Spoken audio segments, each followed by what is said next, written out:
All right, banana. I said banana. Nobody's listening. I said banana. They're plural? I thought it was just banana. Why? Okay. Apparently you can't just have one banana. Um, sorry, folks at home. We're having a hard time getting back to the start of this new year. So this unit is a unit on kinetics. I think that you guys are going to like it better than a lot of stuff we do. Those of you who like methods and math and that kind of thing are going to find this to be a pretty easy unit. So kinetics is the study of rates of reactions. The four factors that affect rate are going to be determined in your lab tomorrow. So it's up to you to learn what those are and to actually use those on your tests or quizzes or whatever. So when you're doing your lab tomorrow, you want to pay attention to all that kind of thing, to all that stuff in the post-lab. So we can measure rates of reactions. Reactions, some are slow, some are fast, and it can depend on activation energy. It could also depend on the mechanism associated with the reaction. So if we want to numerically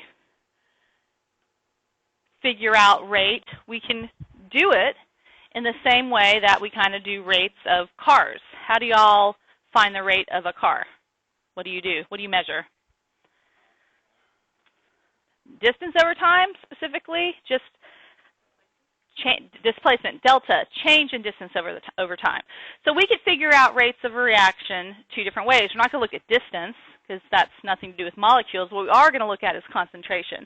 So we can look at the change in concentration of a product over time, or we can look at the change in concentration of a reactant over time. We're going to increase in concentration in products. Reactant concentration will decrease. This is usually the most common one we use, and when we're writing rate laws, we really focus on the reactants and the loss of reactants. Can anyone tell me why maybe this one has a negative in front of it? Kate? Exactly. Reactants go down in concentration, and knowing that delta is final minus initial in both as always and forever, we would end up with a negative rate. And can you have a negative rate? Can your car go negative 5 miles an hour? No. Okay. So, well, sometimes I feel like some people are on the roads. Move! I kind of have a little bit of road rage. I haven't figured that out. Yes.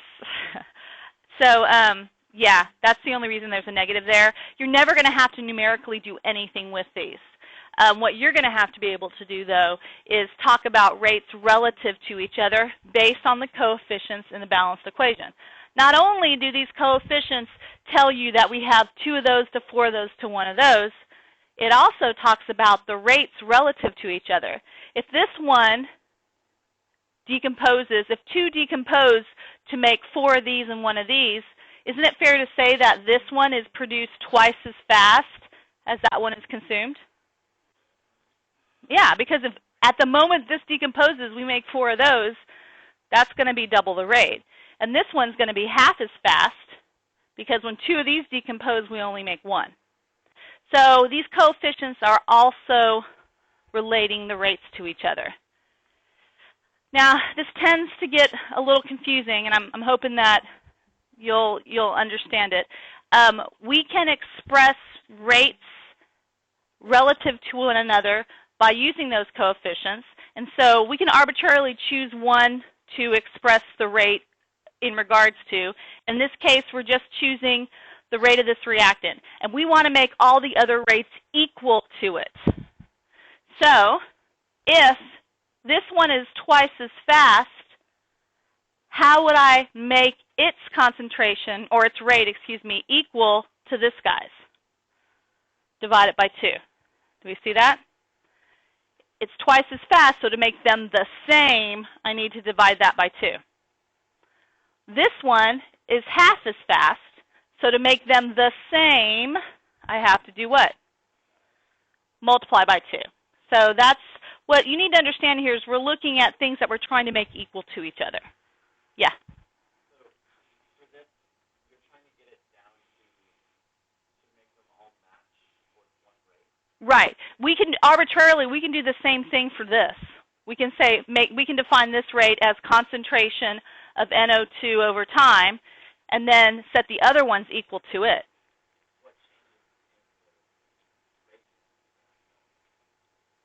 We're just doing relative. We're just doing relative to this rate. This one is half of it. So to make that rate, this guy's rate the same, and 205's rate the same, we would be multiplying it by 2. No, it's not expressed. No, it's not. It's just, but it's defining them in terms of a particular choice of variable. Because our numbers will look a little bit different, but the actual mathematical value will not be different, if that's what you're asking. Okay. So this is one kind of thing you can do to look at rates. You can also determine coefficients in a balanced equation by being given all the rates. This is different. We're not trying to make things equal to each other. We're actually going to look at the rates and see how many times faster the rates are and figure out the coefficient. A has a coefficient of 2 in front of it. We need to find the rest of the coefficients. So if A's rate is 0.05, let's start with B. What's the difference between B and A? Times 3, right? So what would you guess the coefficient would be in front of B? 6, exactly. 3 times 2 is 6. That's how easy that is. 0.150, I mean, from here to here is pretty simple mathematically. That's divided by 2, right? So what would it be? C's coefficient. 3. And then this last one, we can divide by 3, or everyone wants to do A to D on that one. So what is that? Divided by 2, right? So that comes out to be 1. So you can figure out coefficients, again, knowing that those coefficients can represent rates relative to one another. Students forget that on the test, so try not to forget that. All right, so what's the point of everything we're doing in this unit? The whole point is going to be your ability to write what we call a rate law. Every reaction in the whole wide world has a rate law. And what a rate law contains, obviously if we want to know the rate, we need the rate. Rate is equal to, this K is called a rate constant, times the concentration of the reactants, those are always reactants in the rate law, raised to these exponents. And what these exponents are called, if you took pre-AP, we did this, it's called order. And I'm going to explain to you what physically order means here in a minute. But what our ultimate goal is to find the order and the rate constant and write the full rate law. And in doing so, we can figure out the rate of the reaction at any combination of concentrations. There are going to be 3 ways to find rate law. Today alone, we're looking at the use of a mechanism. Okay? And then we're going to do 2 other ways throughout the unit. So the first way to find a rate law is using mechanisms. You guys have seen these before. I don't care what level of chem, you did these, you added them up. Do you remember finding intermediates and catalysts? So this is going to be a bit of a review. But what a mechanism is a detailed multi-step process that describes what's going on in an overall reaction. So we've pretty much just been writing overall reactions. It's like the cliff notes of what's going on. We haven't told you the full story. You will never have to write a mechanism in this class. If you take my class next year in organic, mechanism writing happens. That's what we're starting today. I'm excited. They're going to hate it. It's going to be awesome. Anyway, so what you need to be able to do is, using a mechanism, first off, determine the overall equation. This one gives it to you, but let's just review how to do it. When you do the overall, you just add up your steps. You cancel out things on the left of the arrow and the right of the arrow, so what can we cancel out?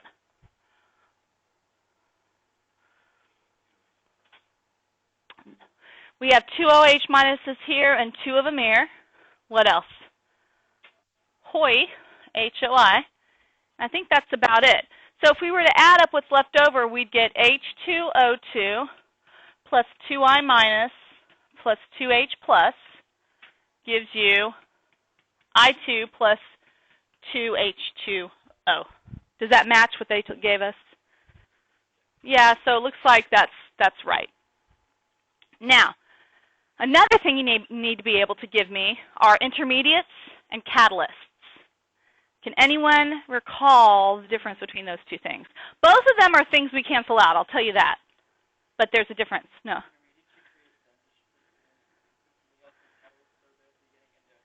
Okay, exactly right. Intermediates, the big difference, these are produced in the mechanism itself. They're produced in the mechanism and then used up. A catalyst is put into a step. It doesn't have to be put into the first step. That's kind of a misnomer. A catalyst could show up as a reactant in any one of the steps. Where it comes from the outside. It's not something that's produced in the reaction. But one thing a catalyst always does is come out at the end of a step and get canceled. So a catalyst is added to the mechanism, not produced. Okay, so looking at this, do we have any intermediates? HOI is an intermediate. HOI is produced in the first step and used up in the second. So intermediate is HOI. Do we have, what is OH minus? Is that a catalyst or an intermediate? It's also an intermediate because it is produced in the first two steps and then totally used up in the third. So these two things are intermediates. There are no catalysts in this mechanism. And that's fine. You're always going to have intermediates because there's got to always be a link between steps, but you don't always have to have a catalyst. Now it says sketch an energy profile. This is just a really simple little easy thing to do. I don't have a lot of expectations of these other than the fact that you need to have what an energy profile is. You guys have seen single step energy profiles. That's an energy profile. Look familiar? Okay? That's for one step. So if you have multiple steps, you're going to have multiple peaks. There's a lot of information we don't have here. We don't have exo or endothermic values. We don't know, what the energy of reactants and products are. But what I want you to get out of this is how many humps are we going to have? 3. And which hump is going to be the tallest? The slow step. That slow step is known as, anybody remember? The rate determining step. The rate determining step. Why is the slow step the rate determining step? Yes, it's got a higher activation energy. It's like, yeah, you're no better than your weakest link. You're no faster than the slowest runner on your team. So in order to make this mechanism speed up, or we want to slow it down, if we want to control its rate, we're going to mess with the slow step. The slow step known as the RDS, the rate determining step. So if I had to run these hills, this first hill was obviously the one that's going to take the longest, right? So if I wanted to speed up my route, I would be messing with this hill, right? That's the one I'd need to change. If I wanted to speed it up, I'd have to drop that activation energy, okay? Another thing that's really interesting about these is where you might find intermediates. OH is right here. Can anyone explain why OH is there? And it's also right here. It's energy. Any ideas? Do you see how OH is produced in the first step and then, oh wait, that's a bad example. It's not. Let's do this one. We're going to do this OH. This OH is produced in the second step and then used up in the third. So that would be here, produced in the second and then used up. So all your intermediates will fall within those little dips. Your catalyst is going to come out over here. It can be put in anywhere, but if you had a catalyst, it would come out there. Okay, and the final thing then is the most important thing, and that's for you to write the rate law. The rate law, I'm going to erase this just because I need the space. The rate law, in the use of a mechanism, you're not going to be able to find the numerical value of the K, that constant in a rate law, but you will be able to find the order. So what you do is you go to the rate determining step, because that's what makes the rate law the rate law. This is the step that determines the rate of the reaction. So rate is equal to, our K is going to be a constant. It's a variable. We're not going to have a numerical value unless we do a different method. We need the other two methods that we're going to study soon. Times the molecules that are, the concentration of the molecules that are hitting each other in the slow step. So what is one molecule in the slow step? H2O2. We look at the reactants. How many of those H2O2s are there? One. And then we have I minus. How many of those are there? One. So this particular rate law is unimolecular for H2O2 and unimolecular for I minus, meaning first order with respect to H2O2 and first order with respect to I minus. Okay? That means there's one molecule of that and one molecule of that. So if I don't give you the mechanism and you were just looking at this rate law, it's safe for you to say, hey, I know what that order means. The order of a reaction means that's how many molecules are in the slow step of the mechanism. So you can just look at a rate law and kind of get hints as to what the slow step of the mechanism looks like. Okay? Now, notice there's another reactant. We might need to know what's going on with the concentration of the other reactant. Notice it's H+. How many of those are in the slow step of the mechanism? None. Zero. That's what zero order is, and we're going to be talking about that as well. Zero order means it's a reactant, but it's not in the slow step of the mechanism. If I change its concentration, H+, if I increase the concentration of H+, is it going to speed up the slow step? If I put in more of this, will it speed this step up? No, it will speed the step up, but it won't speed up the mechanism. Only increasing concentration of these two guys will speed up the mechanism. Okay? So we do have orders other than first. Let's pretend, don't change it. This is just me, don't change your notes. If I had a 2 here, you would have second order here. That's important to know because if I were to increase the concentration of H2O2, it would have a greater effect on the rate, mathematically, than that guy, because I have double of them, right? I've got more of them around. So if I double the concentration of this, it has a greater effect on the rate than doubling the concentration of a unimolecular substance. All right? But it's 1. That's what the thing said. I was just trying to show you. All right, so you can cross out D on your papers. I'm not doing it. Let's go ahead and do one more. What is the overall reaction of the above mechanism?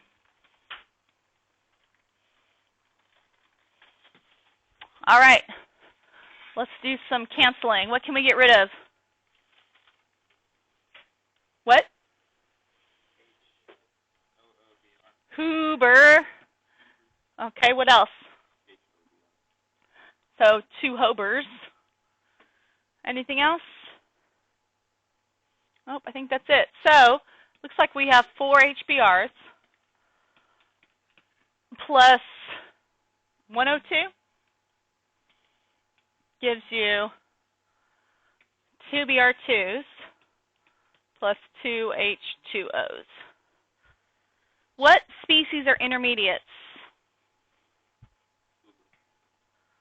Intermediates are produced and used up. So HOOBR, Huber.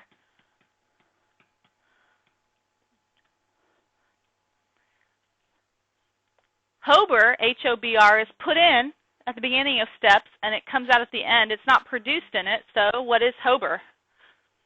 A HOBR is a catalyst. Y'all see the difference now? All right, sketching an energy profile. How many humps are we going to make? 4, and we're going to have, which one be the tallest? Don't really care. Really bad pictures. We have very little information there. We could have all sorts of things, details to add if we wanted to, but this is the point of showing you. What might I find, let's see, here after the slow step? What might exist right here? Yeah, Huber produced and used up in this last step. And my catalyst will be here, here, and there. Okay? All right, let's write the rate law. Rate is equal to K. So go to the slow step of the mechanism. What's slamming into each other in the rate law, in the mechanism? Slow step, rate determining step. Hydrogen bromide or hydrobromic acid, and O2. And there's only one of each of those. You don't have to put the exponent 1. I'm just putting it there to make a point. There's one of each of those things. One thing I didn't say in the last problem, if each one is first order with respect to the reactants, what would the overall order be? Overall is how many total molecules are slamming into each other. What's the overall order? 2. You take your 2 orders, add them up, and that gives you your overall.